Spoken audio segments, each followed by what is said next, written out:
Welcome back to the show, folks. This is the Monday mashup coming at you from the upper tier on YouTube. If you could head over there, hit the subscribe button, hit the bell notification, drop a like on the video. That thumb down there, just hit it. Doesn't cost you anything.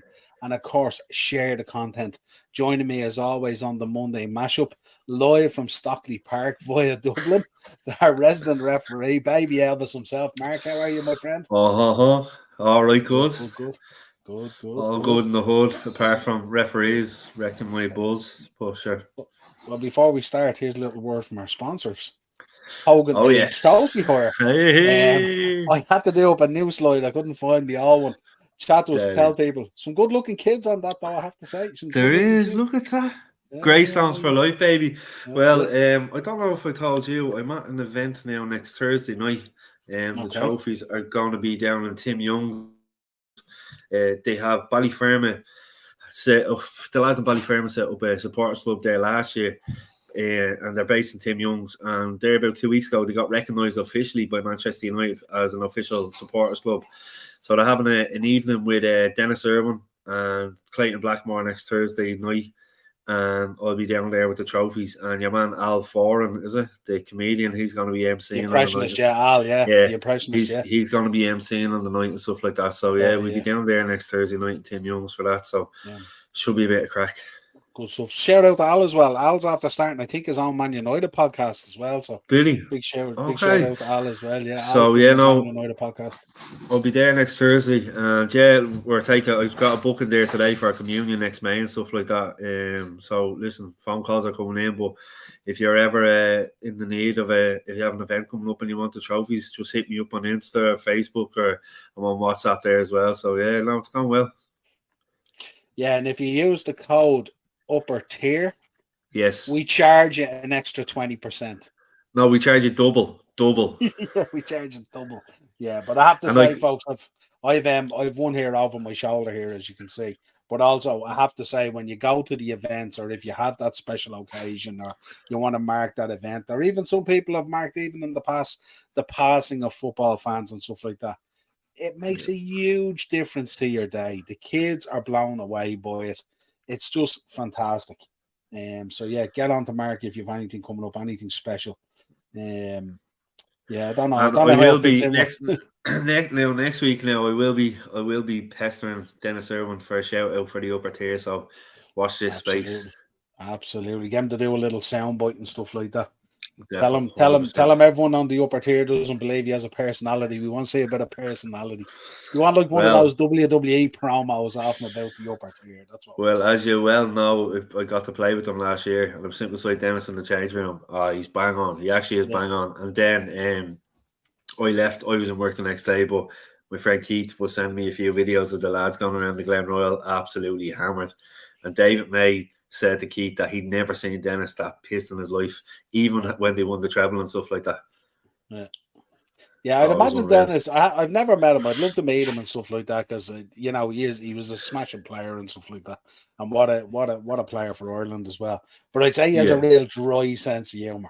I'd say like he cut you into with a statement like. He was sounding like we were sitting beside each other in the change room, and he was just David May was in charge of the tunes, and he was just talking music and this, that, and the other. He was asking me where I was from and stuff like that, and he was bang on, absolute sound, like, Yeah, awesome. Sounds great. Really look forward if something comes out of that now. That'd be cool. Also, folks, check out earlier we did an interview with Johnny Lowry, the author of Match Fit, a book that takes a deep dive into the world of mental health and how it's connected with football and all things. There's interviews in there with Marcus Bent, Chris Kirkland, Paul Lambert.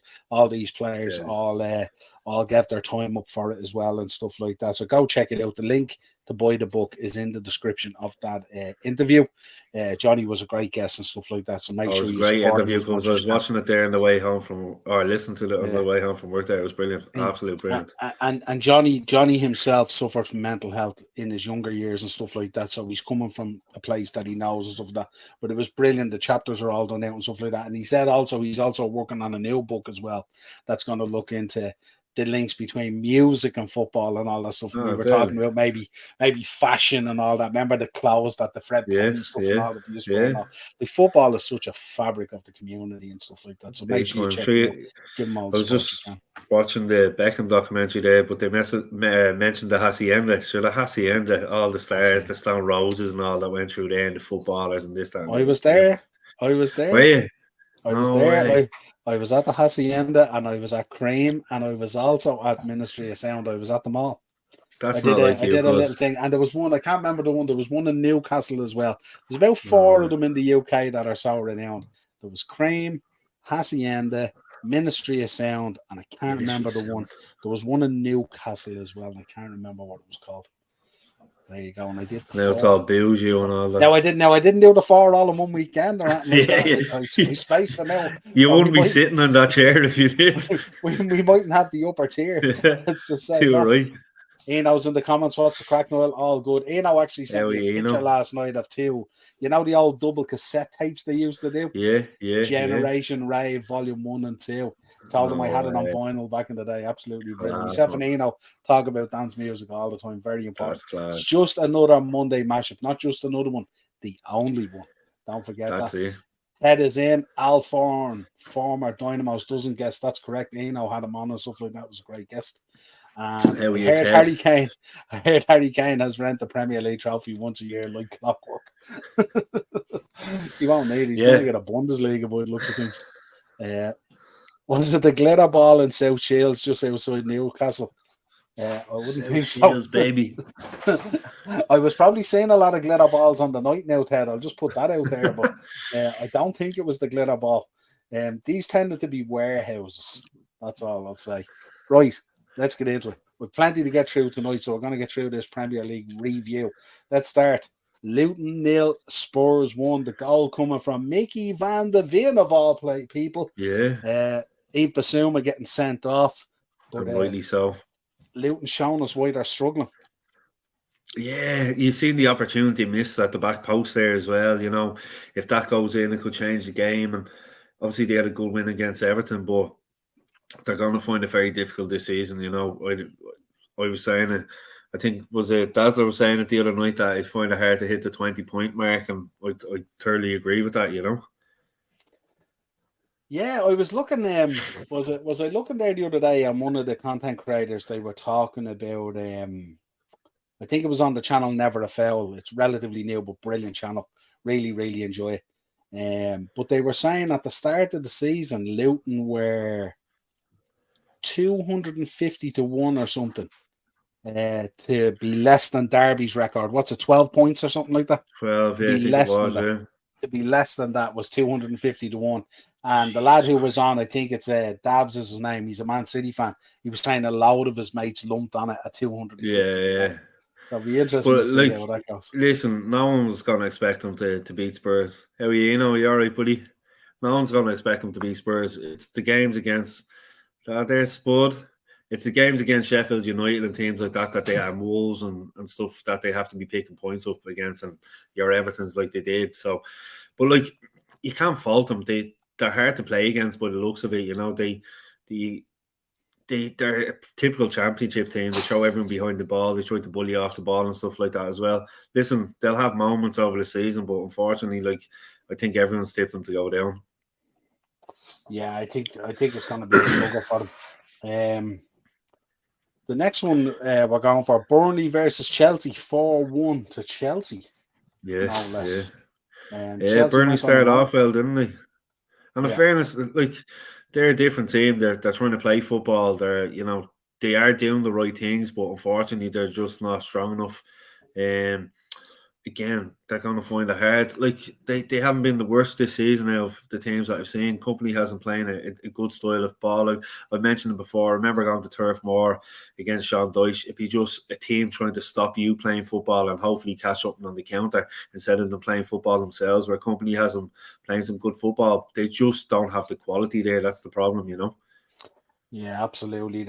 You have to recognise what you have, the tools you have in the toolbox before you're trying to do the job and stuff like that. And I think that's going to be a real problem for them, where they're going to come unhinged. Next up, Everton versus Bournemouth. I have to say as well, Raheem Sterling on the day was absolutely electric. Yeah, he took his Really goal well as rolling back. well and stuff. Yeah, So really rolling back to the ice. But 3-0 Everton against Bournemouth. This was one we didn't really see coming. And of all the people, James Garner, no less, Mark, Garner, opening up yeah, the scoring and former took his United goal player, lovely. yeah, he took it well. In fairness, yeah.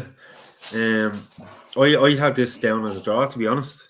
Yeah. But I don't know what you would have thought as well, but I definitely thought this be a draw. I thought Bournemouth might have got something out of it, but it was a much needed win for Everton as well, because you could see some of the fans getting frustrated after the defeat to Luton and stuff like that. So, but it's like Man United as well. Everton, they won. You want to go straight into another game now with that confidence, and now you have an international break ahead of you. So it's whether they can restore that confidence after the international break and go for it again. That'd be the big question for me, you know. Yeah, and probably playing as well, that most of their players come back off international duty if they're away on it as well, healthy as well, because they haven't got that big a squad. Jack Harrison's coming out party as well, ex-Leeds player, and Man City, I think. Yeah, scored a lovely goal and a good assist for the Corey as well. Yeah, scored a cracker he did, and for Garner as well, his finish was good. Anytime I've seen him playing the League Cup and all for United and stuff, he always did a decent job, you know. Yeah, absolutely. Fulham 3, Sheffield United 1. Sheffield United, their woes continue. What a horrific injury for that player. I don't know if you've seen the pictures. Passion, My God, that was absolutely horrific. I was in work and I seen the picture coming through. One of the lads sent it to me, and it was horrible. Hopefully, listen, he have a speedy recovery. But yeah, it was just it's horrible to see. I remember being on a train back from Galway Easter weekend. The area man Bussett off Coventry, broke his legs. Remember that even Peter Schmeichel, the big Great Dane, he couldn't even look at it. It was that bad, you know. So remember we were listening to it on the radio, and then you see the pictures and stuff, and that was just his career over. But you like to think nowadays with, you know, all the medical staff that they have and things like that he can get back and be a good player again, you know. I'd be very shocked. That looked like that was one side of his foot was barely hanging on, you know what I mean? Like he could have literally and it was such a weird one as well. There was nothing in it, like it was just. But that's listen, I've been there. I remember being out at Phoenix refereeing, and it was an under 16 Premier, and it was Phoenix against Drogheda, and we were only about 3 or 4 minutes into the game, and the Phoenix midfielder, the number 8, went in for a tackle, and the Drogheda player jumped over him to ride the tackle, and he landed on his arm, and I'm about 5 yards away, and I just heard a crunch, and I looked, and this part of his arm was back there, like, you know. So it's just unlucky. It happens, but hopefully he'll be okay, and especially as well being away from the game and what you were talking about there at 7:30 about up here as well, you know. I was the same. I was down below doing linesman for a game when we were coaching Greystones United, and we were playing against Bray. It was a local derby, and one of the lads went to slide in for a tackle, and he busted the 2 bones out through his forearm, cracked his arm, busted him out through his forearm, and everyone was nearly going frantic, and I just ran over, pulled my jacket off, lay him down, told him to take deep breaths, and I threw the jacket over the arm, and I said, don't touch your arm, just lay your arm down on the pitch. Don't go near it, do nothing. And they called for an ambulance, stuff like that. We got him a little bit of stuff and all, take his mind off. I started chatting to him, held his other arm and all that stuff. But you want to see the amount of people who ran the other way. I ran towards him. Everyone runs away from it. This guy was holding his arm like this. The bones were nearly coming out of his forearm. And I said, just sit down on the pitch there. Will you put your arm down flat? Don't do anything. I said, you're going to chat to me for about 5 minutes and all. And that's what happened against Phoenix as well. And I wouldn't mind. I was on the ground with the young lad, and I could see in the background the player was actually distraught. He was in tears of what happened as well. But I remember I stayed with him, and we waited for the ambulance to come, and he kept saying to me, "Is my man, they're on the way?" I said, "Yeah, they're on the way." I hadn't a clue if they were on the way at that stage, but I just wanted to reassure him. But I remember I was out reffing in St. Kevin's the next day. I had a missed call off me on my phone when I got back in. It was George Victory, the head of referees in the FAI. Phoenix had rang them to say what a good job I'd done with him and staying with him and stuff like that. I got the same thing from Bray. I got the message from Bray as well about thanks a million. Oh, sure. I shouted over. His girlfriend was on the little terrace we have there in Greystones, and I shouted over there. So come over here and chat to him, will you? And she came out onto the pitch and she was chatting to him. And I said, no, don't go near your arm. Leave your arm alone. Your arm is fine. It's going to be grand. And then the ambulance men came and they took over. And all. It's mad. It's not for everyone when you say like that. And the funny thing about those as well is they can happen and players don't even realise. They don't even realise they could still be running on. They don't even realise. It's only till they actually see it, the shock hits them. Because it's the adrenaline in your body. Yeah. Do you know what I mean? Working overdrive. But absolutely. it was you never like seeing stuff like that, you know. Let's talk then. 2-1 Manchester United. Max Sauce to the rescue. Another. Yeah, Ted's no, right. very true, Ted. I'd say so. Yeah, it's very hard, especially where it broke as well. It broke right down on the foot. It wasn't halfway up the shin where you could put in one of those titanium rods and stuff and all. Exactly. But listen, fully supporting them and all and everything. Definitely, yeah. At a time where we're talking about mental health, that could really destroy you. That's it. You have to have a strong personality and mind to come back from something like that. But Saturday, another day at the office for Manchester United, gone 1-0 down. I, looking back at it, I was watching Match of the Day again on Saturday night. To me, and Anna should have said that shot, that's savable. As a goalkeeper, Spud, you can back me up. You've seen that as well. He should have been saving that. Now, listen, I won't go too much into because when we were 1-0 down, he pulled off one or two saves that kept us in the game. And the one across the bar was a good one. Exactly, yeah. So that's at 1-0. That goes in as 2-0, and we're totally out of the game. Another player I want to mention, who I always slag, I want to big him up, is Harry Maguire. I thought he was solid on Saturday. I thought he had a very good game. He even got an assist. He has one more assist than Enzo Fernandez this season, so does El Harry. But yeah, listen, we weren't great. I'm finding this season with us, we have little moments where we have good little spells for maybe a few minutes and nothing after that. But we kept persisting. Casemiro still doesn't look fit to me. I wanted a different starting 11, especially up the top three. But knowing Ten Hag, I knew he was going to start Rashford.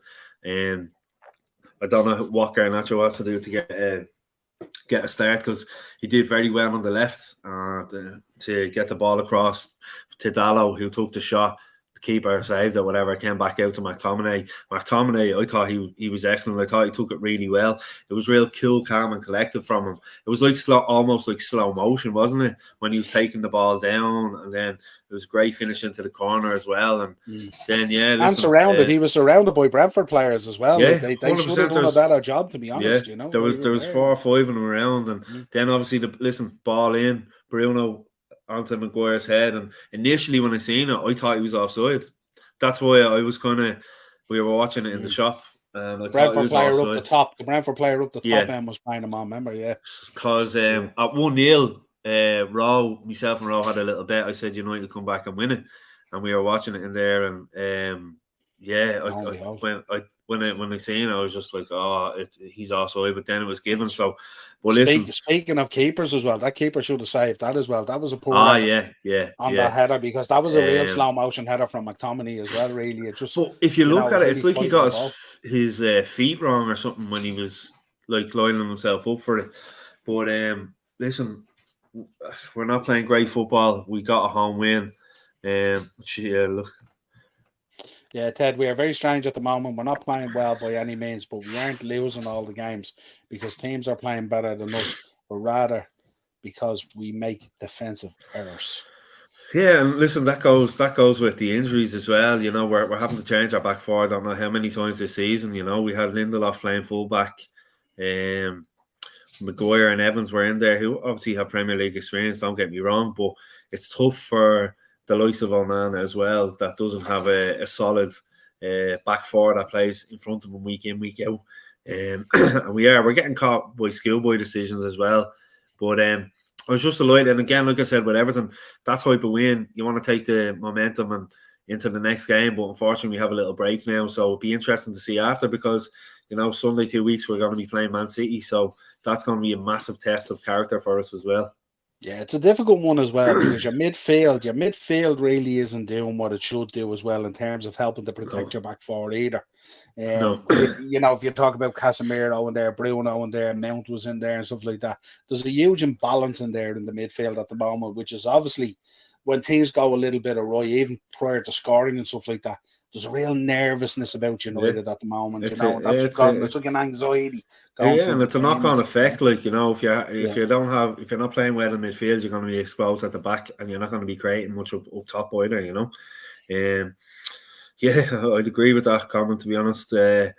He hasn't done anything to kind of, like, when you see him with the ball, even with his feet and stuff, you get nervous and there's shots going in and you're thinking, he's not going to save this, is he? Like, What did you, I don't know if you're saying it during the game, what did you make of Schmeichel's comments?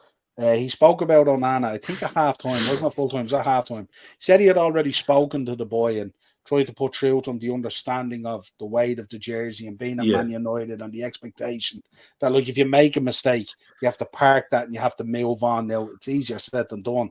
Obviously, Schmeichel was brilliant because he didn't make an awful lot of mistakes, but when he did, he was brilliant at doing it. Because you look at it, De Gea was there longer than Schmeichel as well and probably kept as many clean sheets. You've seen it with Schmeichel when he left, and many keepers we went through, many mistakes to make. You had the likes of Taibbi, Roy Carroll, Tim Howard made that Tim Howard made that mistake against Porto, where I was in the stadium. Mourinho went down the line, and Mark Bosnich even came back. We signed Andy Gorham at one stage. We couldn't, up until we got Van der Sar, and how many years after Schmeichel was that, did we start to see a bit of stability back in the team and stuff, I know you love your goalkeeper. What did you make of Schmeichel's comments talking about the way Onana is positioning his feet and how he springs for the save? That he's not springing from his feet. It's like he's kicking his feet out and just sliding onto the save rather than powering through and stuff like that. And again, that's when you see his, like, if you see a keeper with good feet and when they dive, they have a strong hand. For that goal, it looked like he didn't have a strong hand at all, How are you, Dazzy? All right, man. It's like, and he's just, like I said, he pulled off 2 good saves at 1-0. Decent enough saves. The one over the bar, you'd be expecting to save that, but he still has to do it at the same time. But it's just at times I'm really afraid when we come up, like, imagine when we're coming up against Haaland in a few weeks and stuff like that, the shots be coming in. I know obviously they weren't against Arsenal, they did a few shots of the season. I think they only had 4 shots or something like that. Craig might be able to enlighten me on that, but we're gonna struggle. I haven't seen the Turkish lad. I've watched a few highlights of him on YouTube, but you know yourself, because if you do that, you see all the best bits. They don't show you everything, and we have obviously Tom Heaton there who has the Premier League experience, and he doesn't try to do anything outlandish, or he always does the right thing at the right time and stuff. And maybe that's what we need, a bit of stability at the back with him. Dazzler actually called that last Thursday. He said he'd be happy to skip the Turkish lad until he gets more experience and go straight to Tom Heaton, because I think Tom Heaton did a few pre-season games and looked decent. He did. I watched him. Yeah, he started against Arsenal and stuff like that. He done very well, and obviously we were down at the Aviva when he was playing as well, and he looked well. Like, he's a good shot stopper, which you'd expect. How you Baz, which you'd expect, but maybe we need him in there for a game or two just to shore things up. And like I said, he doesn't. If he was in goal, definitely, if you were in the back four, you'd have some sort of confidence in your goalkeeper, which you need. Yeah. Before we get into Sunday's games, talk to me about this lad. Yeah, it's mad, isn't it? I was saying to my dad, if he scores in a game, he always seems to score 2, doesn't he? You're seeing it with Scotland all the time and stuff like that. Listen, would you throw him in there the way, the likes of Casemiro and Mount and Ericsson have been playing? Of course you would, especially after scoring the 2 goals and stuff like that. He obviously started up front in the underage for us, and he's played centre-half for Scotland. He can play all over the pitch. He gives you that. Listen, he gives you that passion. He gives you that drive. He's got the legs. The only thing is, I don't know if Ten Hag fancies him or not, just as a starter. Obviously, do you know what I really enjoyed? I listened to his post-match interview, and he spoke about how he was watching the Beckham documentary. Yeah, and he was talking about how it kind of refreshed his mind about what it meant to be a Man United player. The weight that carries, the expectation, all that kind of stuff. He's there since he was 5 or 6 or something. He was saying, he's been there years. You know what I mean? And I think through all the poor appointments, managerial appointments since Fergie left and stuff like that, I think this guy is being vilified a lot, and I think, dare I say, he's probably a good option as a 9, the way your front line is doing as He well. is like I think the difference when he's playing with United, he probably feels a bit restrained. When you see him with Scotland, he plays kind of freer. He's up and down the pitch. Like when he's with Scotland, he looks a completely different player to me.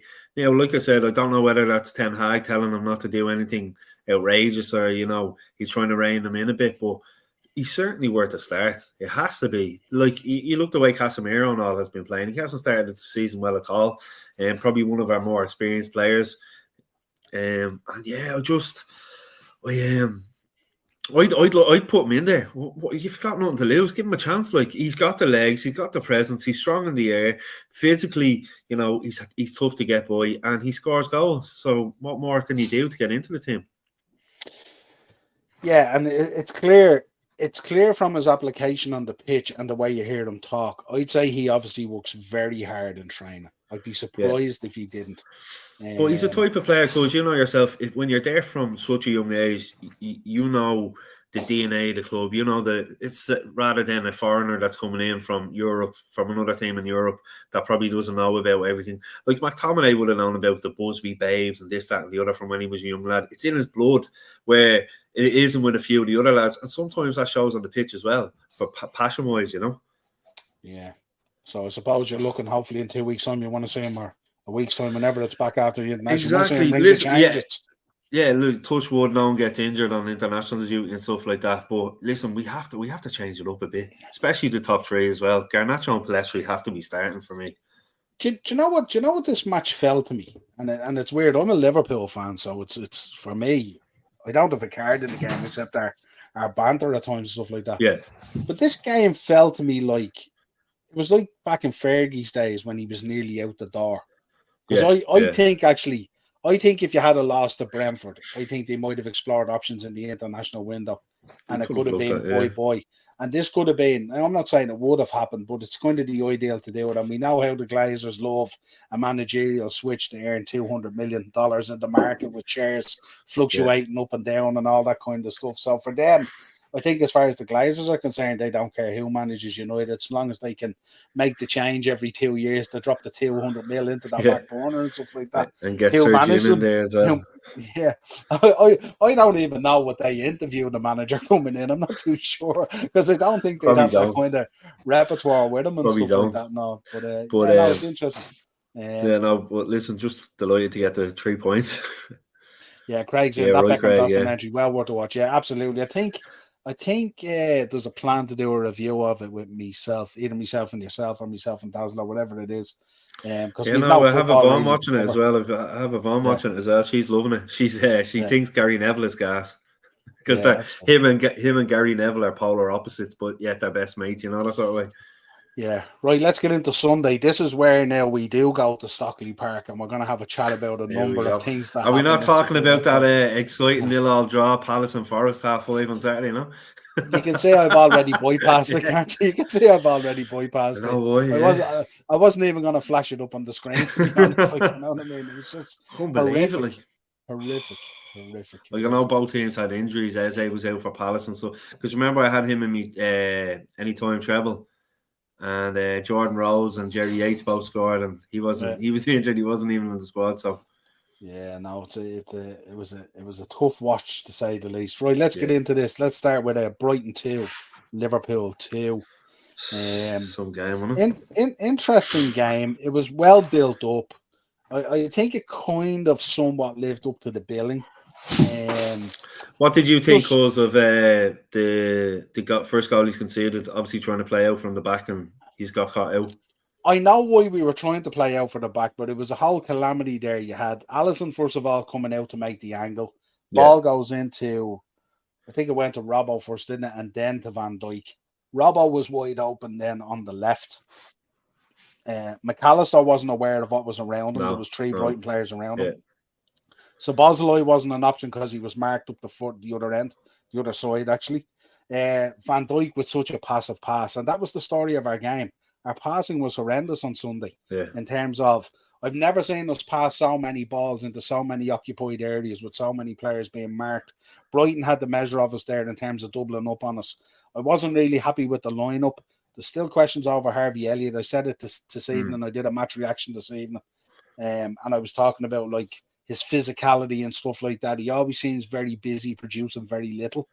I wasn't overly impressed with Luis Diaz either. I think I don't know what it is about him. I think there's a kind of a negativity has come into his play and stuff. His head looked down at times, didn't it, on Sunday? And just the Harvey Elliott one, I don't know what you think, but I think he makes more of an impact coming off the bench rather than starting. I don't know what it is with the times I've seen him anyway, you know. Yeah, I think it's just a physical thing. If you even look at him playing the other day, balls get flashed into him. His close control isn't necessarily what it should be. Then he's having to make up for it. And then that's when the physical challenge can go in there. And he loses a lot of balls and gets shoved off the ball a lot. I thought, I thought Robbo really was anonymous in the game. I thought for that first goal, to be honest, I think even Alisson, I think he could have made a better effort to get back quicker. I think he was just caught, as Craig said, he was just unexpected on the shot. But I mean, if you're that far out from your goal, first of all, what are you doing out there in the first place? You don't need to create an angle that wide. But it stemmed from Van Dijk, the ball into McAllister. McAllister wasn't aware of. I don't think McAllister expected that ball to go into him. I think he thought it was going to Robbo, and that's why he switched off. That's 100% what I think, you know. So. And as well, when Van Dijk's had the ball in seasons gone by, he does like to play a diagonal long ball as well, doesn't he? Like, and he's good at it. Exactly. Yeah. So maybe McAllister was thinking he was going to do that, and he wasn't aware that he was going to get the, like, obviously, like we said, there was 3 Brighton players around him. He would be the last player that you think about passing it to. And do you know what they were trying to do? And I discussed it with Darren this morning as well. What they were trying to do was, the reason we started playing out from the back that way was we weren't getting any joy up the middle of the park. It was very condensed in there, and we were losing that kind of battle. I mean, that young lad, Adingra, I think is his name, the Ivory Coast lad, was excellent. And obviously Joe Pedro as well. We obviously didn't read the memo on Joe Pedro, who's been excellent all season. He was given license to do whatever he wants. But I think what we were trying to do is we were trying to invite them on to open up that midfield a little bit, to create that space between their midfield and their defense, which is where they're very good. And I think in doing that as well, we invited pressure on, and then we just didn't figure it out, and that's what happened. The second one I want to talk to you about, the Salah. I thought our goal that we scored, first of all, I thought it was a really well worked team goal, that Salah finished off. But the penalty I want to speak to you about, Dominic Szoboszlai nearly swapping jerseys early with Pascal Gross. Penalty awarded. But by the letter of the law, red card. Yeah, I don't know what the conversation was with VAR, but in that situation, the only reason a yellow card be given is if the referees thought he made a genuine attempt to play the ball. Now, I don't know whether because he was moving slightly away from the goal, but like you could see from behind, he was reefing the jersey and it was like right up on your man's neck and all. Yeah. So I think Rose was lucky to get away with that, to be honest, because obviously, like I said, if you're making a genuine attempt to win the ball, a yellow card is deemed enough punishment as the penalty is given, you know. So I thought that was a strange one. Now, no card was issued. No, but I'm just saying, sometimes if a referee thinks he's made a genuine attempt to play the ball, he'll issue a yellow card, deeming it enough punishment because the penalty's been given. That's if it's a genuine attempt to win the ball. But it was a strange one. But there's been a few strange decisions. We'll talk about one in the Newcastle game and then one in the Arsenal City game as well, which I couldn't get my head around, to be honest with you. Yeah, absolutely. Do we need to revisit the idea that Virgil van Dijk is one of the all-time great centre-backs? I think he's been fairly off it since the injury. Yeah, he has been off it, but I think if you look from even going back to like his Celtic days and the Southampton days, he was outstanding. You know what I mean? So it was a serious injury. You know what I mean? Let's not play the injury down. He lost a whole year of his career, which is going to knock you and stuff like that. And also he came back and he played in a team then for a season that's void of confidence around the park. Now, I still have questions about Virgil van Dijk as a captain for Liverpool. I'm not sure that's the right fit because I'm not sure he's of that personality or that ilk that you need. I'm not too sure. Wasn't looking to play the ball at all. Gross should have been gone. Yeah, 100%. Oh, definitely. Yeah, no. I think the excuse they gave on commentary was the fact that they were side onto the goal. But Szoboszlai was turning to pull the trigger. That's what I'm saying. So Sometimes they can use it as an excuse that he wasn't, he was moving away from goal, but still at the same time, why wasn't he cautioned then? If they didn't think it was a send off offence, why wasn't he cautioned for the foul in the first place? Yeah, I don't think that'll be the case, yeah, I just find it strange. It's just, again, like, because we made such a hullabaloo of the Spurs thing and the whole debacle, and we requested the audio and all that kind of stuff. If you think about the reality of the effect that it has on you, that sending off that didn't happen on Sunday as well has just the same net effect, really, when you think about it. Like, and I was thinking, if you're going to keep, you've already opened up your soul to the PGMOL. They hate your guts. They're not going to like it anyway. You're not going to be on that Christmas card list. So why aren't we today requesting the audio on the Szoboszlai decision? I'd love to hear it as well. As much as I love to hear the Kovacic one, which we'll get onto. But like, you look at Jota last week against Spurs, he barely touched your man. Your man tripped himself over and he gets a yellow, and then obviously a few minutes later he gets a second yellow. And you're looking at it going, there was 2 incidents yesterday, one for Newcastle, one for City, and you're looking at it going, where's the consistency? It's crazy. I think on that point there, if you look at it, he wasn't actually going at Klopp. I think Klopp went over to him. Yeah, I think our bench was, I think either our bench or our assistants were goading him a bit. And then he was having a go off the fourth official, and it was Klopp who went over and calmed him down and moved him away, actually. Because he was already on a yellow there, wasn't he? Yeah, he wasn't having a goal, Klopp. He had just picked up the yellow, and then he was getting triggered. But I think he got triggered by something that was said potentially, I think, from our bench. I'm not too sure, but I'd say it was something like that. So he wasn't going to Klopp at all, actually. If you see, even at the end of the game, himself and Klopp were pretty cordial, to be honest. Klopp did well there. I think he just went over, had a little word in his ear saying, listen, calm down, you're after being booked and you don't want to be sent off, Yeah, absolutely. Ted's in. That being said, I'm glad Saab didn't score, and so got the points in fantasy football for Salah. Yeah, absolutely. Yeah. Always a silver lining, Ted. It's always silver lining. Yeah, that's the way it goes. West Ham versus Newcastle. 2-2. We're going to have a chat about this as well, aren't we? Yeah. Firstly, myself and Rowan were in the shop on Thursday talking about Newcastle beating PSG and all, and we were going over, he does a few bets, and we were looking at it, and I said, I reckon West Ham will get something here, because you give your all against PSG in a big Champions League game like that, and then you're going to West Ham and it's a completely different game. Basler said the same on Thursday. Really, massive adrenaline dump. He fancied West Ham actually to win. And that's what I said to Rowe. I said I think West Ham will definitely get something from this, because it's very tough. It's like a hangover. It's a Champions League hangover. The adrenaline that went through that atmosphere in St James's Park, and then Sunday afternoon you're going to the London Stadium to play West Ham. But again, listen, Bruno, I thought should have had 2 yellow cards. Did you see it, cuz? Yeah. The referees were right in front of it. Why is he so afraid not to send them off? To me, it was 2 yellows, and I think he's gotten away with one there, to be honest with you. What did you make of the Isaac goal, the one where he forearmed the West Ham player out of the way and straight into the back, and he scored? Was his first or second? I'm not too sure. I think it was the second, was it? I think it was the second one. He absolutely forearmed him, like he sent him flying, like. Yeah, 100%. I thought it was a foul. It's one of those as well. If the referee hasn't seen it, the assistant referee has to call it, but surely he would have seen it. I thought it was a foul, and I didn't think the goal should have been awarded, but sure, what do I know? How does VAR not check that? Unless the referee didn't consider a foul, whoever's in charge of the VAR and their assistant agreed with them. They don't. Well, they will look at it, but say it wasn't a foul, Because obviously they'll have to review it. Oh, it was 100%. Because he forearmed him into the back of the net and then finished the ball, basically. So it definitely was a foul. So there's a kind of an indecision there as well, something that needs to be trusted. Listen, obviously the VAR would have looked at it and it just agreed that it should have been a goal awarded, So again, it's one of those situations. If the VAR assistant had thought it would be a foul, he would have said it to whoever was in charge of VAR, and then it would have had to be reviewed. So the referee would have to went over the screen. So. It's crazy. Ted, he forearmed him in the back. Stop now. It doesn't matter if there's weak feet placement. You can't forearm someone in the back, send them flying to score a goal. It doesn't JBL would have been proud of that. Yeah, cloud line from hell it was. Absolutely, yeah. So Wolves won, Aston Villa won. Yeah. Cool. What did you make?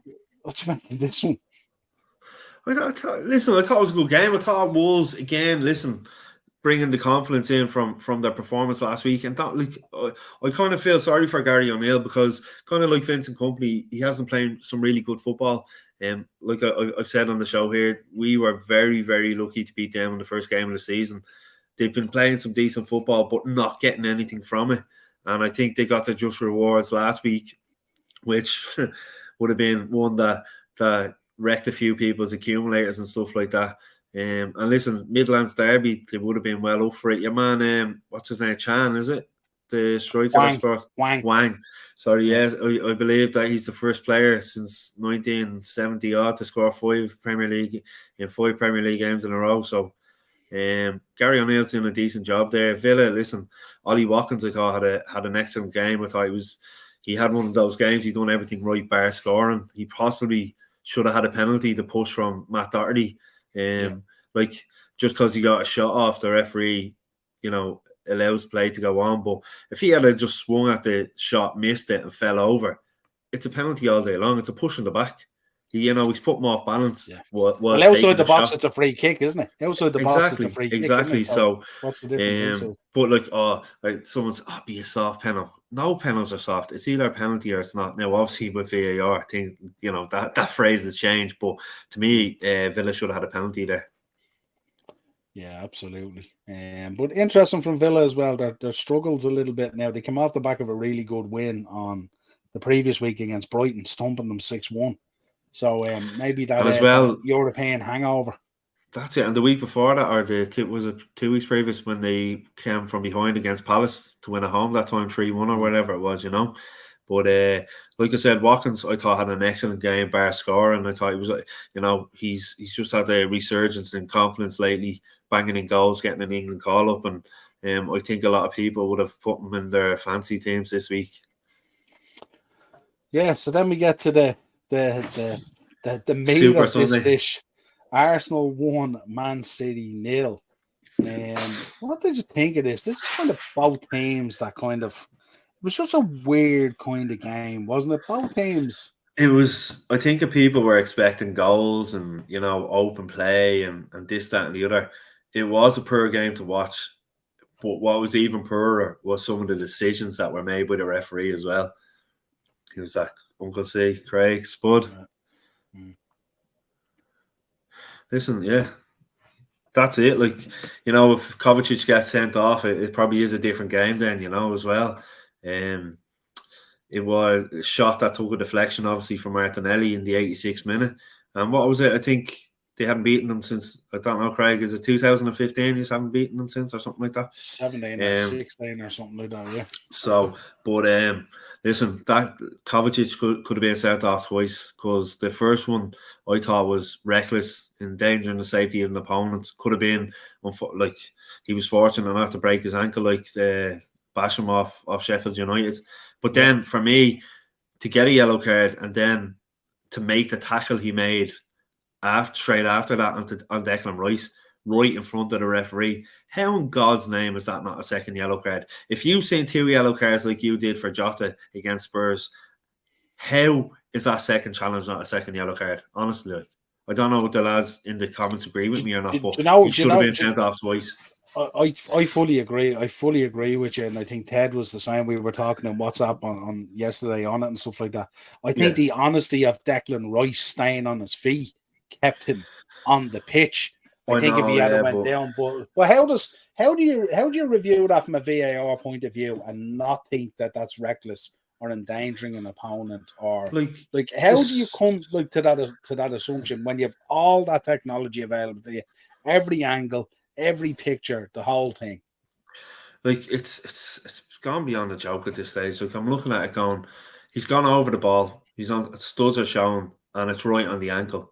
Now, if that's not endangering the safety of an opponent, I don't know what the hell is. It's decisions like that I look at and go, like I wish we could hear the chat between the officials like we did last week. I really do, because I don't know how they didn't send him off for that straight red, and then not only that, a few minutes later, a second yellow he should have had. Now, when I spoke about the Liverpool one last week with Spurs, any of the content that I did, shorts, videos, reactions, anything like that, I spoke about all the teams in the league should keep the same energy against the PGMOL. Yeah. And even the fact that Arsenal won, I think they still should have come out and requested the audio to that to find out what's going on. Even the situation with Newcastle and West Ham, I think any decision that's made or missed like that potentially results in the potential result or changing of a result of a game, I think teams are fair game in order to request the audio on that, so people 100%. can explain why they don't see that Kovacic situation the way we see it. We're just fans. You're a ref, but we see it. If you're seeing that on a pitch, you'd be carding him. He'd be going off. 100%. You know what I mean? We had a discussion not so long ago about Howard Webb, and I said, wouldn't it be interesting if Howard Webb, because believe it or not, all these Premier League officials have assessors. So there's someone in the stand assessing their performance and rating them, and they have a conversation with the master after explaining, right, why did you make such and such decision? Wouldn't it be great if Howard Webb came out and was on Monday Night Football every week explaining the decisions and why they made them, and maybe playing the videos and of the referees? It's never going to happen, but I thought it'd be an interesting thing where he'd have to come out on a Monday and explain all the decisions that were made. Well, that's going to move nicely into our next point, because I don't see that happening anytime soon. And I knew I had to bring this one up. I thought it was electric. I thought they were going to have to march Merson out of the shootout. He wanted to kill him. What did you make of Mike Dean's? Like, he had Merson irate. Now, I know Merson is quite, he's outlandish on body language and all that. He's an outward type of guy and stuff like that. But the attitude and the arrogance of Mike Dean in his answers. But that's Mike Dean. That's Mike Dean, cause like when you're not directly involved anymore and you're there in the studio and you're with those guys and stuff like that, it's still like you could see why there's an issue with referees, couldn't you? Because he literally put it out there, and he's not even still a referee. You know what I mean? And you could see that this is where it stems from. Well, he knew what he was doing. He knows how to wind up people as well. He doesn't help himself. Jeff Winter, was asked. He came over to a thing in on Abbey Street. There's a hall where we meet up for the referee meetings and stuff like that. And he came over, and it's called now. Just to be clear, it's called Weatherspoons. Now it is. But Jeff Winter was there, and obviously when he retired, he was still working with referees and stuff. And there was a Q&A after, and someone asked him what he thought of Mike Dean, and he smirked and he said no comment. And then after he was chatting about him, and he just said he's probably the most overconfident person that he's ever met in the world. So that tells you all. He's just one thing I didn't like about Merson. He kept saying rules. It's laws. It is laws. It's the laws of the game. It isn't the rules of the game. That's one of my pet hates when people say rules. It was the way Mike Dean turned around and said, I'm not going to explain myself to someone who doesn't understand the laws of the game. Yeah. And like Merson just exploded. He was irate. It was great. Listen, it was great for TV, wasn't it? Yeah. I was sitting there watching it going. But Mike Dean, he's just one of those people that winds people up. Sure, we all know him. Like, he's cocky. And Craig, for the record, he doesn't come across as one. He is one. He is. So, Craig, do you remember him in Tranmere? If you're a referee going to watch a team, you're meant to say incognito, and he was there on the thing. Yeah, like, up on the railing, being held up on the railing, giving us socks. And lads, if you haven't watched it, I say you have watched it. There's a thing on YouTube of his. Just type in Mike Dean highlight reel. He just loves himself. The things he used to do on the pitch and stuff like that. Go back and watch it. He's an absolute asshole. The reason they don't do this is because it would expose the system for what it is. This is the problem. That's why they don't do it. Why do you think they didn't even vote on getting in that offside situation, that other piece of software that they can use instead of what they're dealing with now? There's an arrogance to it. But there's another thing to that as well, which we discussed at one of the referee meetings. In rugby, from a young age, you're taught to respect the referee. In rugby, if you back chat to the referee, the opposition team is brought forward 10 yards, isn't it? correct me if I'm wrong, lads. I could be wrong. They brought forward 10 yards, right? So when the referees are speaking to the captains speak to them, right, they might be frustrated, but they speak to them with some bit of respect. Imagine having a referee mic'd up for a 12:30 kickoff on a Saturday morning, and you're sitting there with your kids watching it. Imagine the language. Footballers don't have any respect for referees. So that was the thing we discussed at the referee meeting. That from a young age in school, if you're playing rugby, you're taught to respect the referee and no back chat. You don't get taught that at football. I've learned that the hard way, obviously, going out and refereeing grassroots football, you know. Yeah, it's a tough one. Ted's in. Kalina is only ref known by all because he was brilliant at his job. All these other refs are known for their mistakes rather than their brilliance. Do you know what it is? There's more than him, Ted, if you look at it honestly. Like, the German, where was it? The German or the Austrian ref was brilliant as well. And there was a good few of them out there. There was a Swedish one as well, wasn't there? There was a good few out there. Like, there's Marcus something or other. Was very good. We had one over here, Alan, and he was in the League of Ireland, and now he's over in the MLS refereeing. He's one of the best referees I've ever seen in my life, but they don't get talked about enough, you know, just because Kalina was back in the day and he had the personality and that stare and the bally head and, you know, this, that and the other, but there's definitely more than him out there, trust me, honestly. Why is it this? The one thing I'd like to see happening, apart from the technology and all that kind of stuff, why have referees, especially in the Premier League, stopped communicating with players on the pitch in terms of for the benefit of the game?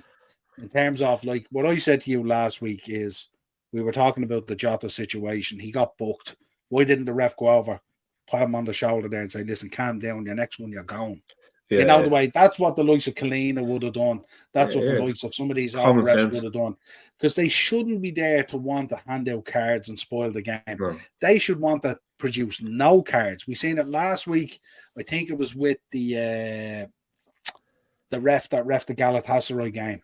He could have handed out 5 or 6 yellow cards in the first 15 minutes. Never handed out a card. Spoke to everyone. If there was a delay on throwing the ball in, he went over, cut it out, whistled, get on with it. You know what I mean? Didn't feel like he had to keep on issuing cards. Let the game flow. Show the same respect to the players, and they will rescind that respect back to you as well. You know what I mean? I think with the Premier League refs now, one of the things they could do is better communication on the pitch with players. You know, just alerting them to things. Look, a little bit of calming down. Take control of the game within the rules of the game, the custodians of the laws, all that kind of stuff. But just be a little bit more, I guess, a little bit more human in the way that you do things, that you don't want to send guys off. You don't want to ruin games. You don't want to be the feature act. That should be the players and the teams and the goals and the play and all that. Instead, these guys want to be seen on camera again and again and again, and it just ruins it. And it's funny, you know, I love watching Blackpool. I'm obviously watching League One at the minute with them in it. But if you watch League One or League Two, there's a lot of really good referees there that are like that. And it's, you know, it could be a thing of they're not being watched by 12 million people around the world on a Super Sunday or this, that, and the other, you know. But there is some really good young referees in League One and League Two, and even down below that in the old conference and stuff like that, you know. But it is there's probably a little tinge or a hint of some of the referees trying to make a name for themselves. Yeah, Ted in. Oh, not saying he's the only good ref ever, but he's the only one who people know by either name and by the ball ref. Everyone knows him because he was great. Other good refs, you don't hear their name. Yeah, absolutely. Yeah, and I think the refs that you don't hear their names are the good refs, because that's what they should be. They should be anonymous. Like I said, Ted, look at the referees in League One and League Two, like what they're doing. They're doing so well. That's a great point from Ted there. We could sit here and we could nearly rattle off all the Premier League officials. Yeah, Clattenburg, remember him? I couldn't even tell you the name of the ref who ref the Galatasaray game last Wednesday or whatever it was. I don't even know what his name is. Yeah, so I think, was he from Romania or somewhere like that, I think. Yeah. But because I don't know, I can't remember what his name is. You know, there was no issue in the game. There was no indecision. There was no crazy calls. There was no after effect. Oh, this referee request audio, any of that. It's just done. It's just dealt with on the pitch. Everything is dealt with. The nonsense is put aside, you know. Well, let me tell you this. You have me out there reffing a match. You'll respect me. I get how it is. Push me and push back. It's not wrestling, you know. Go easy. It's not wrestling. You're refereeing a game. Well, listen, sometimes it could be on a Saturday morning, depending on what part of Dublin you're in. Absolutely. Well, let's have a quick chat about this as well before we go into a few other topics. What are you thinking of the table at the moment? It's hard to believe we're nearly a quarter of a way through the season. I know people are saying, no, it's only the first 8 games. Yeah. We're coming up on a quarter of the season pretty quick, like. Yeah, I think from 16 down, you wouldn't really argue with, would you? Everton, Luton, Burnley, Bournemouth, Sheffield United. I think Brentford are surprised to be at 15th at this stage. Wolves, you might have thought might have been a bit lower with Forest, but and then you've got 10 and 11, which you might have thought would have been up at kind of maybe 7 or 8. Obviously, Newcastle and 8, you would have been thinking where Villa are they should be, but it's going to be interesting after the international break from start November to Christmas time and stuff, and there's going to be a lot of games played over Christmas, and I think Spurs they just look a different class this year, don't they? And we spoke about it, about Kane going and the shackles been taken off some of the players and stuff. It really seems that way, and I actually enjoy watching his press conferences and all now. I think he's a character, and it's someone that I think he adds to the league as well. But listen, City, you can never fair play, That's it, fair play. Listen, you can never like Danny Murphy said. Is this going to make City a more angry beast now after coming off the international break? Listen, is anyone going they've done really? No one was expecting them to, change a manager, Harry Kane leaving. You would expect them to kind of struggle a little bit, wouldn't you? Well, you can be clear from this side of the podcast, you're not going to be getting any love for Spurs, that's for sure. So don't worry about that, Craig. You ain't getting that from me, that's for sure. I've got that extra grind there. Ted's in. Madison has changed that Spurs midfield massively. Absolutely. And we didn't think he'd move there. Everyone thought it was nailed on him go to Newcastle, Yeah, and I'm sure Eddie Howe's looking now going, shame. It's an interesting one. Brentford has obviously surprised me. Thomas Frank seems to be struggling. And do you know what it is? They seem to be, I don't know what it was against you the other day. They seem to run out of gas fairly early, but they went really, really defensive. Whereas I thought if they had been a bit more expansive, there might have been a bit more in them. They kind of invited you on and it went really, really deep. And, think about it, 93rd minute, you're winning 1-0 at Old Trafford, and the next thing you lose 2-1 by 97. That's a kicker, But Thomas Frank, he looks a bit kind of out of ideas or bewildered. Obviously, they're missing Tony. Tony's huge for them, of course. Yeah. I'm not sure whether he's going back to stock. He might be out of there in January anyway. I've been reading that, all right, I wouldn't mind getting him in at us. Life without Tony. I think Arsenal sound like that tends to be destination. He's a big Liverpool fan as well, but who knows? Let's say, because we have Salah heading off to the AFCON. So we could deal with a player in there, so it'd be no harm. Where's Tony gonna go? Place your bets now. Yeah, that's it. But yeah, certainly interesting. Nearly a quarter of the season done, how it's shaping up and stuff like that. So, yeah, interesting. Right, here's a question for you and the panel, and we've kind of spoke about it already. Has Andre Onana improved Man United since replacing David De Gea? No. I think it's self-explanatory. Now, the one argument from the United fan base, and I've heard it, is that, well, David De Gea was coughing up goals as well. Yeah, at the start. But don't forget, De Gea was young. He was inexperienced. Onana's been with some quality teams. He's not like... Well, David De Gea was coughing up... He was coughing up goals last season. Oh, no, sorry. I thought you meant when he came in, because people have been comparing him in the first 8 games to De Gea's first 8 games, that sort of way. No, of course. Listen, it happens, but De Gea I was going to say he was never silly with his feet. He never tried to do anything outrageous like Onana. Onana is basically an outfield player playing a goal, isn't he? Big up, Brian. How are you, Brian? Listen, I knew, having seen him previously, I knew he was going to make some mistakes and letting goals, but I just didn't think it would be so soon, so many so quick, I don't know what Ted feels. He just makes me nervous when I see him playing in goal.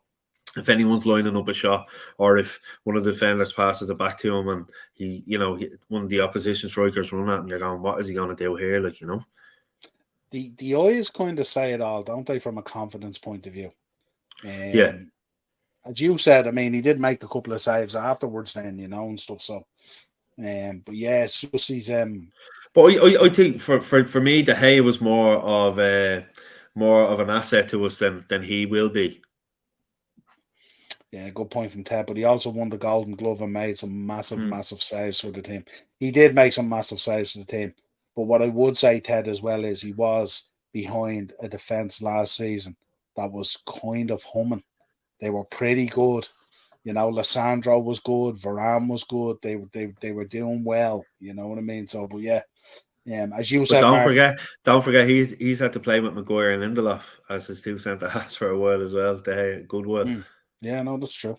That's true. Brian's in Onana. Jesus, weak hands. David De Gea got Golden Glove last year in the Prem. Yeah, absolutely, and that'll always be the go-to thing. I think there was more to the De Gea situation as well. I mean, they would have obviously had to put him on. I know they offered him reduced money, and he kind of accepted it. But I think they wanted to bring that wage bill right down. And he's still a free agent. It's smart to think, isn't it? Yeah. I think Onana is more concerned with looking spectacular in the net than he is stopping the ball going into the net, regardless of how. Yeah. You ain't wrong, Ted. You ain't wrong. Yeah, absolutely. But how long's it gonna last? How long's he I know? Listen, if you take him out, you're gonna dash his confidence, and you have to keep at him. He needs to get more games under his belt. But when does it become a point where you think we need to get him out there and maybe give Tom or the Turkish lad a start? It's probably getting close. I mean, you could look at two ways on that Brentford result. It was great to come back like that, in Ten Hag time, we'll call it now. I suppose not Fergie time at this stage. Fergie time. It wasn't a kind of after what happened to Cathy and Sir Alex's wife there. I think it was a fitting tribute to Scott scoring in Fergie 2 goals in Fergie time to win the match. I thought it was a nice little touch. Yeah, absolutely. Right, let's round off. Have a good tip. Talk to you later. Let's round off with this lad. Paul Pogba, Juventus midfielders B sample confirms positive drugs test. Looking at probably a lengthy ban. Because how in God's name can he still get €40,000 a week or whatever it is that they're going to be still paying him? Obviously, it's not the full whack, but how, if he is the B sample is positive, how do they not just sack him? They're still paying him 40 grand a week, or they have to pay him 40 grand a week. I read it. Is it not 40 grand a year? Oh, is it? I thought it was a week. I think it's 40 grand a year. I think what they have to do is they're obliged contractually to pay him. I think they call it like a cost of living thing now. I don't know whether his cost of living for a year is 40 grand. I doubt that very much. But I think there's obviously something contractually in there, or there might be something. I mean, because this league, you got to remember, if you look at the Serie A league, it's been plagued with this stuff constantly for years. Yeah. A lot of this goes on and happens. So obviously there must be something in there, or maybe there's a fund that they pay into, like a union kind of thing, that if this thing happens, I remember reading an interview Wayne Rooney did himself and Michael Carrick after a loss. They went to the training on a Monday, and he said, listen, they played with Giggsy and Scholesy and this, that and the other. Anytime someone lost, they'd be angry, they'd be in training, and the two of them walked in to the training ground, and Jesse Lingard and Paul Pogba in the changing room in the training ground dancing to music and having the crack, and the lads are after being hockey the day before, and they're the two boys. You look at Lingard, he's finding it hard to get a club, and look at Pogba, what's happening to him. Their attitudes absolutely stink. Yeah, I think Ted's one's there. Yeah, if you could, 40 grand a year, I'd bite the hand off you. The difference in Ted is he's probably on 350 grand a week, and he's gone down to 40 grand a year. It's a massive drop. Crazy, listen, not defending the guy either, and I know he had an injury. He's had a bit of an ordeal with the brothers and all. And so he's gone through an awful lot. And I think with the injury, I wonder is the test in his body was a part of the program he did in terms of the recovery and stuff like that, you know. So I don't know. It's not good anyway, whatever it is, you know what I mean? And it's a real difficult position for Juve to be in as well. But as we know he's gone through a tough time, the stuff with the family and all that kind of stuff. And like it seems to be kind of he puts himself out there to kind of attract hassle and trouble as well. He does. You know And like I remember coming through the ranks at United and he had all the potential in the world, and look at him now, like he never lived up to any of it really, did he? No. I wonder what way the ban works. I mean, obviously he's going to be banned from Italian football. I wonder will they make a move to ban him worldwide, or what way They'd will have it work? They'd have to. Because Yeah, if not, he just go to Saudi. That was my thinking. Would he just go off to Saudi and finish out his career there or something like that? So I'm not sure. Absolutely. Having said that, I don't know whether Saudi adhere to the worldwide governing football rules anyway. So it's hard to know what way that stuff is either. Yeah. Yeah, you're right, Brian. Yeah, mad stuff. That whole kidnapping thing and all. It's just crazy stuff. You know what I mean? It's a real. Do you know what it is? If you look at that situation, that whole situation is a great case study for a thesis for a guy in college or something like that. Because when you think about his whole family and the background and how close they were, and the brother was an agent for a while and all, wasn't he? And it's crazy stuff. But it's a real disappointment to a guy who was a really talented footballer as well. You know, to just go down that road of just letting it all wash away by getting consumed by everything else. You know, and listen, we go back to the whole mental health thing. You never know what goes on in someone's head, so we can't really speak too much about it, you know. Absolutely. Imagine waking up in the bed one morning and realizing your brothers were planning your kidnapping. Yeah, it's crazy. It's crazy. Like it's something out Coronation Street or something. You know what I mean? Like at what point do you have to kidnap your own brother for ransom as opposed to going to him to ask him for a few quid? Yeah, that's and like how broken the brothers be after the few bob that he's been showing them anyway, you know. Sure, didn't one of the brothers play against him in the Champions League for some French team before? I remember Keane was slagging him, going off the pitch, talking to each other and stuff. Yeah, Ted, I see where Ted's coming in there as well. Yeah, like if you're told you're brilliant, you'll start believing it, you know. But I think with Pogba, like we seen with Jesse Lingard as well, when he went to West Ham and did put in the work, he was pretty good. Yeah. But if you look at Paul Pogba was a really talented footballer. Like you can't, regardless of whether you like him or don't like him, he was really, really good. Yeah, I think he had more natural ability than Lingard, to be honest. Yeah.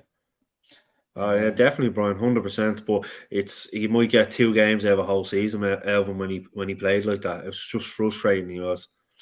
Yeah, and of course, when you're talking about the French team and stuff like that, you're not going to get away in the French team what you might get away with a club level, because you've got a lot of talented boys in that French team that'll pull you one side and tell you what's what. Yeah. They all want to be Bex, making all the headlines and whatnot, but they seem to forget that while Bex was doing all that, he never ever let his on-field drop. Sure, Ted, you know yourself, Bex used to be the first one out on training, and then he'd stay an hour behind. He'd get one of the young goalkeepers and practice free kick after free kick after free kick. You won't see the lads doing that nowadays.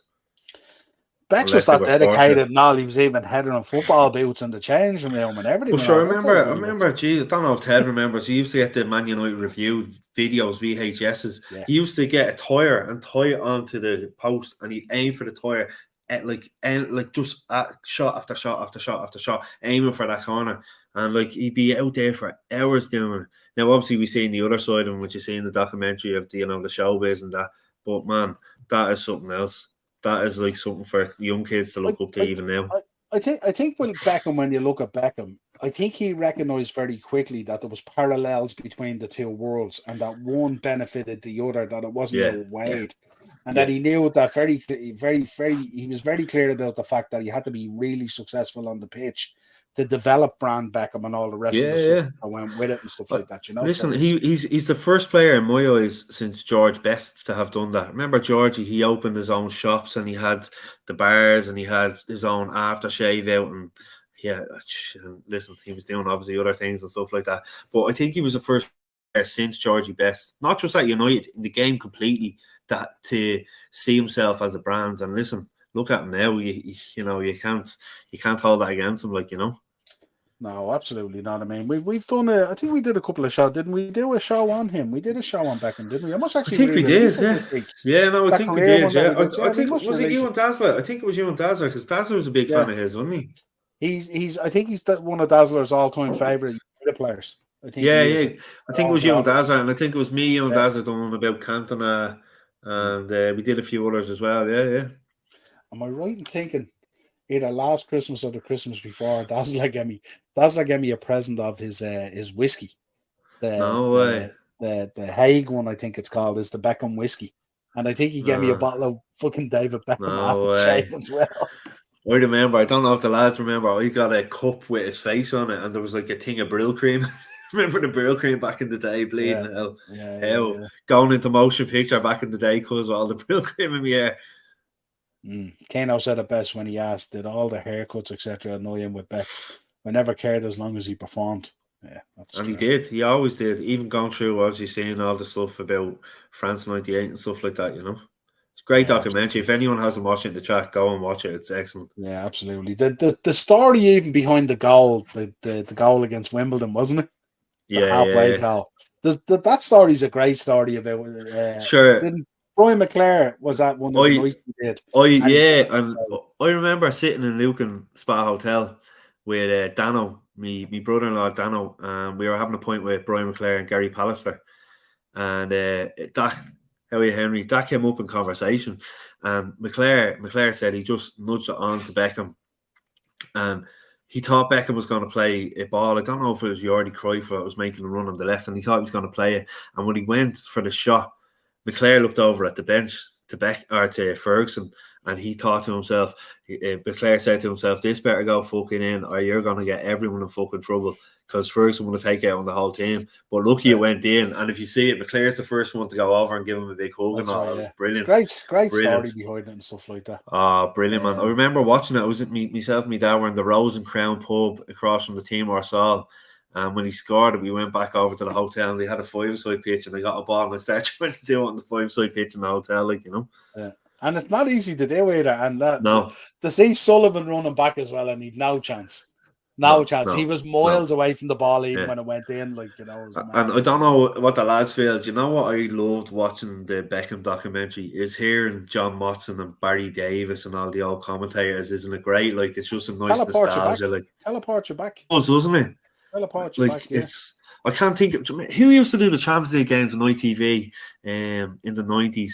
I always remember my dad go up to he used to get the super crisps, the big packet, and we'd share a pack and watch the games, and his voice just brought me back to that. But Barry Davis, he was unbelievable as well. Yeah, Motson was unbelievable. It's such a unique voice and stuff like that. Unreal. You'd miss it, wouldn't you? Like, it does take you back. Clive Tilsley. Clive Tilsley, yeah. Is he still around, is he? I think he. There you go, Craig. Clive Tilsley, right on the end. But there was another lad, not Clive Tilsley. There was someone before him. He was older, but he had such a. I'll Google it. I'll try to get his name, but it just brought me back to that watching the likes of United against Gothenburg and Galatasaray in Barcelona. And all. It was brilliant, man. Yeah. So we don't have next week. We won't have a Monday mashup, obviously. So if you want to think of something to do, if you want to do a fun show or something like that, we'll come up with something. Or if anyone in the chat has any ideas about what they'd like us to do, or you know, if you want to take a look back at something or whatever it is, you know. Try to get Craig Murphy on for a Q&A. It's long overdue. Yeah, unbelievable, Doc. Love how he calls Posh out in it whenever she mentions growing up working class. Yeah. What car did you go to school in? What car did your dad drive you to school in? And you know something, isn't it really, really nice to see them still as in love when you think of the pressure that was on them? How the media in England hounded them, like, you know what I mean? Like, they couldn't blink. It was mad to see Luttrell Sound, because we drive by Luttrell Sound Castle when I'm picking up Georgia from school. She's out at school past Blanchardstown, like, you know, and to think their most iconic couple the world has ever seen got married there. It's crazy, like, you know. Yeah, I remember the way they laid it out. Remember they had the whole thing, and I remember even all the lads. Remember Scalzi and all the boys at it in the suits and stuff like that in the course. And it was like, you know, and you know what I remember from it as well? All the boys were in designer gear, and Scalzi was in some mad tin of fruit. Yeah, that it looked like he pulled it off a peg at M&S or something like that. Well, sure, Scalzi never cared. He didn't. No, I think it was David May. told us before at the wedding, he was the last one up drinking. And your man, he was with David Beckham's dad, Dwight York. He said Dwight York fell asleep on the sofa in the foyer or whatever in the reception with a cigar in his mouth. The manager of the hotel had to come and bring him up to the room and stuff like that. Maisie said it was one of the best places. Like he said, free drink, free. You want to see it all? He said it was brilliant. Like, yeah, absolutely. Right. But he did slag him. He did slag him for the purple. They were calling him. They were calling him Willy Wonka after wearing the purple suit. That's why he was called in training after that. Do you remember the purple suit he wore and stuff like that? So they were all going around afterwards calling him Willy Wonka. Yeah, absolutely. I remember the build up to that wedding and all. It was crazy, and the security and everything and all. And it was mad. And the fact that they picked Ireland like as well was crazy, you know. Especially the ultrasound, like it's mad. Yeah. But just a little reminder, folks, again, Hogan Elite Trophy here, the sponsor for this year's Monday mashup.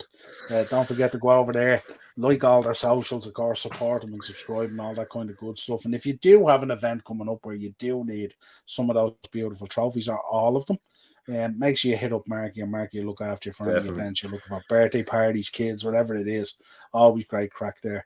And Craig Murphy actually has had a chance to hold the Premier League trophy and get a picture with it, but he says he's not going to do it until Arsenal win the trophy. Okay, so we can scratch him booking at him then, yeah? No, money, that's a Craig. Craig, listen, if Liverpool ain't doing it, I'm quite happy for Arsenal to do it. Don't get me wrong.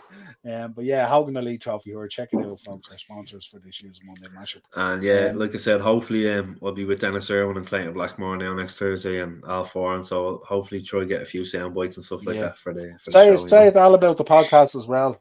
I'll tell him that he's doing well and stuff like that. I'm enjoying it and stuff like that. You know, even as a die-hard Liverpool fan, you have to enjoy some of the content. That's it. Stuff like that, you know. No, I'll have a chat with them next week. All right. They say what doesn't kill you makes you stronger, doesn't it? Yeah, absolutely. Exactly. Yeah. So, but what I can do is I'll have a few. I have an idea. Might get a few things signed by Dennis Irwin, and you might do a giveaway or something on the channel, or if you want, like a few pictures and stuff like that. You know. You heard me, Henry. If Liverpool ain't gonna do it, I'm okay with Arsenal doing it. Ted, do you lads remember when they did an interview for Red Nose with Ali G? Yeah, yes, I do. Yeah, Beckham. Yeah, Jesus, what was it? They had the clip, didn't it? Your little lad, he's putting sentences together and all, and then he goes, "And what about Brooklyn?" Oh, brilliant. Well, in fairness, Kenny, yeah, go on. Stephen Kenny out yet? No, not yet. I think there's 2 more games. Oh, stop! 2 more games left, isn't it? Yeah, 2 more games of misery, and then him and McLean will be both gone. I think McLean's hanging around, isn't he? He has 1 more game, doesn't he? He has a friendly. This is his last one, is it? Is it the New Zealand game or something like that? I think something in November. Is there sort of friendly in November? It's November as well. Yeah, so that international breaks that we have, for God's sake, it's crazy. It's a joke, man. It's a joke. Nightmare. Like it's nightmare. You're only, like I said to you before, you're only getting into the season, and there's been 2 breaks already. Like it's a joke. Yeah, even though I know when a lot of players. Yeah, and at a time when a lot of players are breaking down and getting injured as well, it's just a bit too much, to be honest. You know. Yeah. Like you look at Evan Ferguson, he's only back for injury. He's coming over here. You know, is Kelleher actually? Sorry, I'm totally off that. Is Kelleher injured? Queven? Yes. Yes, he is. I've seen Adrian on the bench, and then he wasn't in the squad. So I was just thinking to myself. Yeah, I think Alisson played the European game as well, didn't he? So yeah. Stuff. Yeah, absolutely. Yeah. Would Jurgen Klopp be an upgrade? Don't think Jurgen Klopp be taking the Ireland job anytime soon. Henry, me, Mark, and you would be an upgrade to Stephen Kenny. 100%. Well, folks, absolute pleasure bringing the show to you. We will be back during the week, of course. We won't have a Thursday tier talk. So what we're doing is we're switching the Pro Wrestling Weekly show from Wednesday to Thursday. Myself and Dazzler are going to do a wrestling show this week to change it up a bit. Wrestling for our sins. So I'm not sure if there's any shows going out Tuesday or Wednesday. I might pick something to do and put something out there, or do a few shorts or something like that. And you have to do the review of the Beckham. You and Dazza have to do a review of the Beckham. We'll probably do that. Yeah, we might do that. Might do that next week. I have to catch up a little bit on it, but 90% of it I know anyway. So I lived right through it. I lived right through the hell of it. Well, thanks, Niall. You just made my day, pal. I'm telling you, Henry, this lad is pony. He's terrible. You could go in, Henry. You could go in as manager. I'll be assistant, and Mark can be the goalkeeping coach. Yeah, good. Love a bit of crack. But as always, folks, also subscribe, I should say, to all the channels in the chat as well. Give them your full support as well. Subscribe to our channel, of course, as well. Hit the like button and the bell notification. And, of course, drop a like in the video and share that as always. And we'll talk to you again real soon. Cheers. Cheers, lads.